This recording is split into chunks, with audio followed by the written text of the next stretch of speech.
আসসালামু আলাইকুম, সবাই কেমন আছেন? আশা করি আপনারা যে যেখান থেকে আজকে ব্লগটা দেখছেন সুস্থ আছেন, ভালো আছেন। আমি তানিস লাইফস্টাইল ব্লগ থেকে একটি নতুন ব্লগ নিয়ে চলে এসেছি। শীতের সকালটা দেখতে খুব ভালো লেগেছিল। কুয়াশার ঘেরা চারিদিক ছিল। সেই সাথে গরম, গরম চা খেয়ে নিয়েছি। আর নাস্তাটাও কিছুক্ষণ আগেই কমপ্লিট করেছি। আর বাসায় যেহেতু সবাই ঘুমাচ্ছে, তো ভাবলাম এই সুযোগ আমার আসলে টুকটাক কাজটা সেরে নেওয়ার। বেশ কিছুদিন যাবতই আপনাদের ভাইয়া বলছিল ডিম পিঠা খাবে। মানে এটা তারা টুনান বলে। তো ডিম পিঠা, বিস্কিট পিঠা যেটাই বলি না কেন, তো আসলে সেটা সে খুব পছন্দ করে। আর শীতের দিনে তো সবাই অনেক ধরনের পিঠা খায়। তো ভাবলাম যেহেতু বাচ্চারা ঘুমাচ্ছে, তো আমি আমার কাজটা সেরে নিই।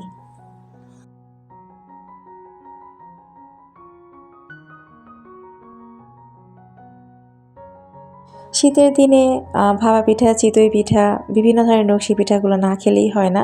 তো মোটামুটি কিন্তু অনেক ধরনের পিঠাই বাসায় রান্না করা হয়েছে। ওইভাবে হয়তোবা রেসিপি আকারে ব্লগ দিই নেই। তো মানে ভেবে নিলাম যে যেহেতু বাচ্চারা ঘুমাচ্ছে, তো এটা আমি একটু ভালো করে ভিডিও করে নিই। আমি এখানে ২ টা ডিম দিয়েছি। কেউ চাইলে ১ টা ডিমও দিতে পারেন। আর কম বেশি আমরা সবাই কিন্তু এই পিঠাটা বানাতে পারি। আমি পরিমাণ মতো চিনি দিয়েছি।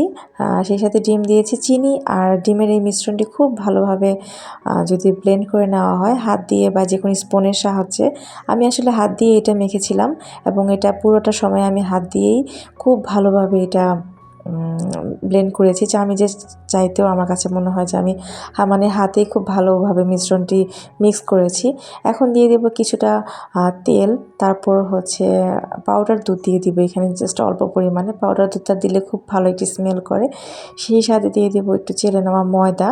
এতে করে হয় কি, আমার কাছে মনে হয় যে দুধের মিশ্রণটা আর একটু অয়েল দিলে মানে পিঠাটা খুব ভালো মানে ক্রিস্পি হয়, একটু স্মেলটা খুব ভালো আসে। অনেকেই দেখা যায় ডিম পিঠার ডিমের স্মেলটা নিতে পারে না। তো আসলে এইগুলা যদি টিপসগুলো ফলো করা যায়, তাহলে মনে হয় নতুনদের জন্য অনেক সুবিধা হবে। সেজন্য আসলে ডিটেইলসটি বলে দেওয়া।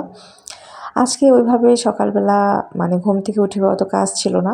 রাতেই রুটি বানিয়েছিলাম। জাস্ট এখন সেঁকে নিয়ে খেয়ে নিয়েছি। বাচ্চারা যেহেতু ঘুমাচ্ছে, আপনাদের ভাইয়া অফিস চলে গিয়েছে আর সেই সাথে স্কুলটাও অফ ছিল। আমার কাছে মনে হয়েছিল যে আসলে আম এই সময়ে যে কোনো ধরনের ব্লগ ভিডিও আমার জন্য পারফেক্ট হয়। তা না হলে কোনো ভিডিওই আমি শ্যুট করতে পারি না। প্রায় অনেক দিন পর আমি আসলে ভিডিওটা করেছি। আর এই রেসিপিটাও কিন্তু দেখা গিয়েছে যে কিছুদিন আগেই করেছি। তো সময়ের জন্য আসলে আমি দিতে পারিনি।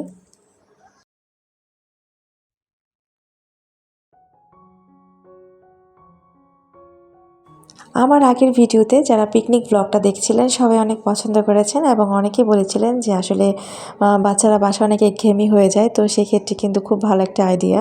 তো থ্যাংক ইউ আপুরা, যে সকল আপুরা আমার পিকনিক ভিডিওটা পছন্দ করেছিলেন। বাচ্চাদের নিয়ে আসলে মানে আমাদের আর মায়েরা আর কোথায় যাব, ঘর সংসার সামলে তারপর কিন্তু আমরা ওই স্বামী সংসার নিয়ে পড়ে থাকি।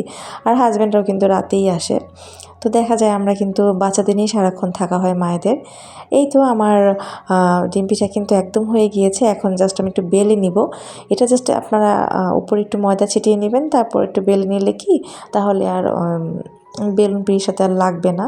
একদম আমি সিম্পল ওয়েতে দেখিয়ে দিয়েছি কীভাবে আসলে আমি এটা বানিয়েছি। আর হচ্ছে আমি কোনো ধরনের পানি অ্যাড করিনি। আমি ডিম আর ময়দা, চিনি, গুঁড়ো দুধ, তেল এগুলাই কিন্তু ছিল। এবং ডোটা খুব সুন্দরভাবে করবেন যেন লেগে না যায়। তারপর যেকোনো একটা কাটার দিয়ে আপনারা এটা কেটে নেবেন। তারপরেই খুবই ইজি। আমার মনে হয় 10 মিনিট লেগেছিল। তবে বেলতে, বেলতে একটা সময় দেখা গিয়েছিল যে কারেন্ট চলে গিয়েছিল। যাই হোক, আসলে আমার অনেক ভিডিও জমা পড়ে গিয়েছে। আস্তে, আস্তে সবগুলোই আপলোড করা হবে ইনশাল্লাহ। তো আসলে কি বলবো, যে আপনারা সবাই পিকনিক ভিডিওটা পছন্দ করেছিলেন। আপনারা আমার বাসার আরও কিছু ভিডিও চাচ্ছেন। আমি ট্রাই করবো আপুরা দেওয়ার জন্য। আর আমি যেহেতু একদম নতুন ইউটিউব জগতে, অনেক কিছু ব্যাপারে আমার একটু লেট হয়ে যায়। বেডরুম ডেকোরেশন এবং ডাইনিং ডেকোরেশনটাও আপনারা সবাই পছন্দ করেছেন এবং সবাই আমার বাসাটা অনেক পছন্দ করেন। সাজানো গোছানো বলেন, আসলে বাচ্চা নিয়ে একদম পারি না। তারপর ট্রাই করি যতটুকু। সবাই দোয়া করবেন আমি যেন করতে পারি। সেই সাথে আমি আমার জিনিসপত্র কোথা থেকে কিনি সেই ব্যাপারেও অনেক সময় অনেক কোশ্চেন পাই। আর আসলে ওইভাবে প্রশ্নগুলো আমি যখন পাই তখন দেখা যায় মনে থাকে না প্রাইসগুলা।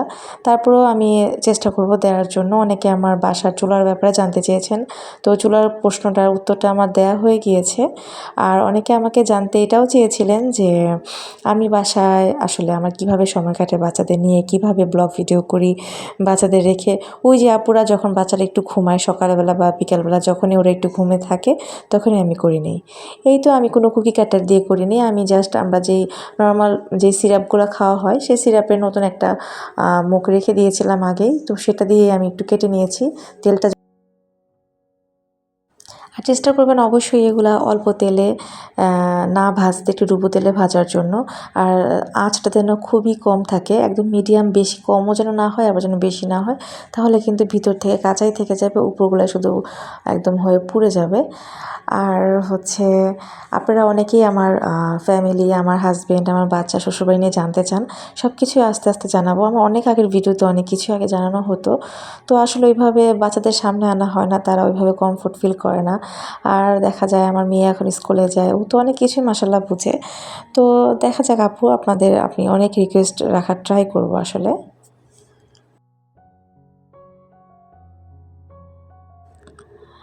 প্রতিদিনের মতো আজকে পুরনো কথাটা আরেকবার বলি। যারা আমার ভিডিওটা এই পর্যন্ত ছিলেন, যারা এই ভিডিওটা এখন পর্যন্ত দেখছেন, প্লিজ চ্যানেলটা সাবস্ক্রাইব করে নেবেন। চ্যানেলের পাশে থাকা বেল বাটনটি ক্লিক করে অল অপশনটি ক্লিক করে দিবেন, তাহলে ভিডিও ছাড়া মাত্রই আপনার কাছে নোটিফিকেশন চলে যাবে। সেই সাথে একটা ভিডিও দেখার সময় আপনি একটা লাইক দিয়ে দিবেন। আপনার একটা লাইক আমার চ্যানেলটি অনেকের কাছে পৌঁছে দিতে সাহায্য করবে।